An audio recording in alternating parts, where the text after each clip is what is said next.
नमस्कार मित्रांनो, आमच्या चॅनलवर नवीन असाल तर चॅनलला नक्की सबस्क्राईब करा आणि म्हणजे तुम्हाला मालिकेचे नवनवीन एपिसोड सर्वात अगोदर पाहायला मिळतील. तर तुला शिकवीन चांगलाच धडा या मालिकेमध्ये काय घडलं ते आपण बघणार आहोत.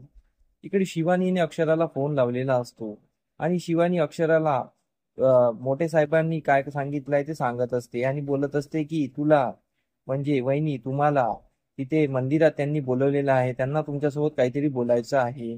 आणि मग शिवानी आणि अक्षरा आपल्या स्वतःच्या गोष्टी बोलत असतात तेव्हा अक्षरा खोदू खोदू विचारत असते की तुम्ही घरात गेल्या तर तुम्हाला कोण कोण मिळालं, काय काय बोललं.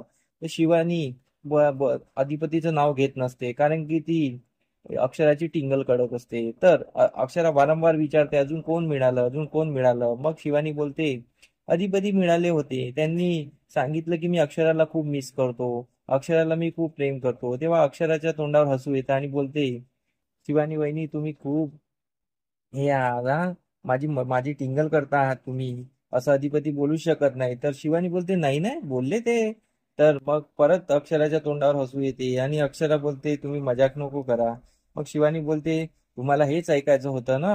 असं बोलून दोघांचं बोलणं होत असतं. मग अक्षरा फोन ठेवते तेवढ्यात तिथे अक्षराचे बाबा येतात, जयदेवराव. मग ते जयदेवराव बोलतात की अक्षू बाळा काय झालं, मी काल तुला बोललो त्यापासून तू नाराज आहे का, तू माझ्यासोबत नाराज आहे का. तर अक्षरा बोलते नाही बाबा मी कशाला नाराज, मी कालचं कालच विसरले. तर अक्षराच्या बाबांना गिल्ट असतो. अक्षराचे बाबा बोलतात पण मी तुझ्या चांगल्यासाठी बोललो होतो. अक्षरा बोलते बाबा तुम्ही तुमच्या जागी बरोबर आहे आणि मी माझ्या जागी बरोबर आहे. तर अक्षराचे बाबा बोलतात की दोघेही आपापल्या जागी कसे बरोबर असू शकतात. तर अक्षरा त्यांना महत्व समजून देते. मग अक्षराचे बाबा आणि दोघंही आतमध्ये निघून जातात. अक्षरा इकडे चारुवासला भेटण्यासाठी मंदिराकडे निघून जाते.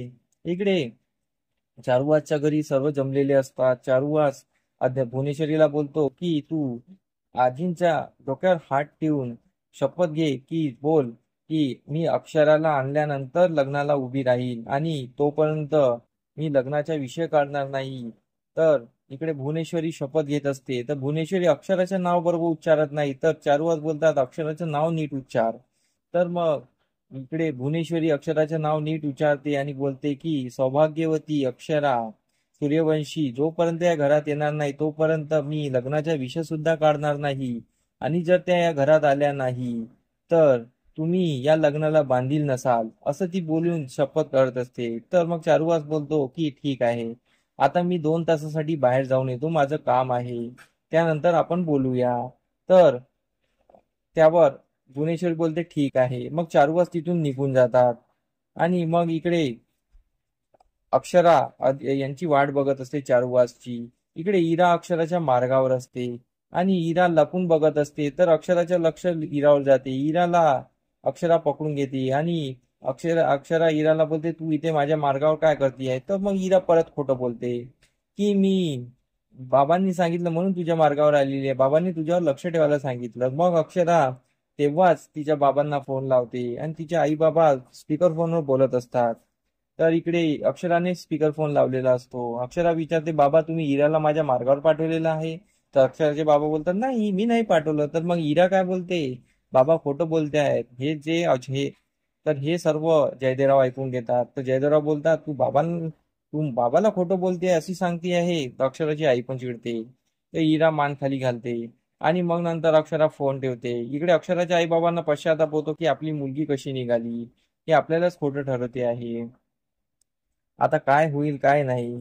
तर इकडे अक्षरा बोलते की इरा तू आत्ताच्या आत्ता घरी जा. अक्षरा इराला ऑटो करून देते आणि तिला घरी पाठवते.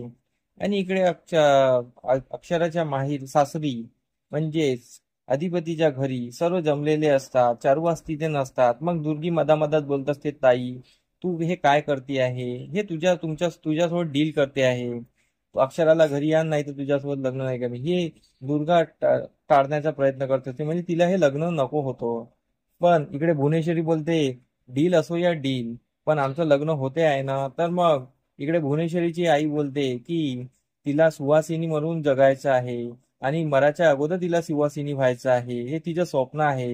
हे होऊ दे, यामध्ये काही आडगळ घालू नको, कसंही असो पण लग्न तर होऊ दे.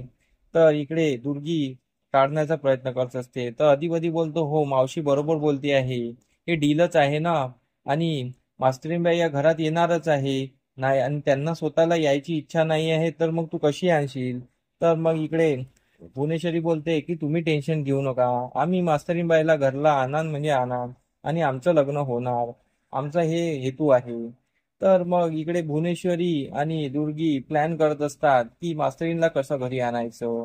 इकडे दुर्गी बोलते की आपण लग्नाची तयारी करूया ना. तर भुवनेश्वरी विचारत असते, भुवनेश्वरी बोलते नाही, अगोदर मास्तरीनला कशी घरले आणायचं हे विचार कर, त्यानंतर आपण लग्नाची तयारी करूया.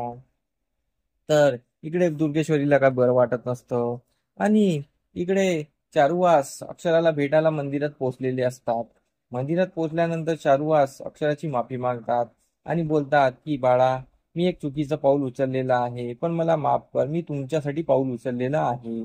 आणि मी एक डिसिजन घेतलेला आहे. तर अक्षरा बोलते बाबा कोणतं डिसिजन? तर मग ते चारुवास सांगतात की मी भुवनेश्वरीला तिचा संसार हवा होता ना, मी तिला संसार द्यायला तयार झालेलो आहे, त्या बदल्यात मी तुमचा संसार मागितलेला आहे. आणि मी भुवनेश्वरी सोबत लग्न करणार आहे, आणि तू त्या घरात येणार आहे, हे मी वचन दिलेलं आहे. तर इकडे अक्षरा बोलते बाबा तुम्ही असं करू नका, मी तुम्हाला शपथ घालते. पण यावर चारुवास बोलतात की नाही, मी अधिपतीच्या डोक्यात हात ठेवून शपथ खाल्लेली आहे, आणि तो त्यामुळे मला हे लग्न करावंच लागेल, आणि माझी काही कोचंबटी होत नाही आहे, मी फक्त माझा हट्ट सोडलेला आहे, माझ्यामुळे काही झालेलं नाही आहे, माझं काही होणार नाही आहे. तर माझं वय झालेलं आहे, तुमचा संसार मार्गी लागावा हेच माझं म्हणणं आहे. तर इकडे अक्षरा बोलत त्यांना समजायचा प्रयत्न करत असते. मग अक्षरा बोलते बाबा, आमचा संसार तुमच्यामुळे नाही मोडला, आमच्या गैरसमजामुळे मोडलेला आहे, तुम्ही यात का पडत आहात? आम्ही आम्ही ठरवून घेऊ ना. अरे काय, आज नाही उद्या मी त्या घरात येणारच. तर चारुवास बोलतात नाही, आता तू त्या घरात येणार म्हणजे येणार, आणि तेव्हा आमचं लग्न होणार, आणि मी पाहून घेईल, तू टेन्शन घेऊ नको, असं तो तिला बोलत असतो. अक्षरा विचार करत असते. आणि इथेच आजचा भाग संपतो. आमचा एपिसोड कसा वाटला आम्हाला कमेंट करून नक्की सांगा. धन्यवाद. आमचा एपिसोड तुम्हाला कसा वाटला हे आम्हाला कमेंट करून नक्की सांगा. आम्ही तुमच्यासाठी नवनवीन एपिसोड घेऊन येत राहू. त्यासाठी आमच्या व्हिडिओला बघत राहा. धन्यवाद.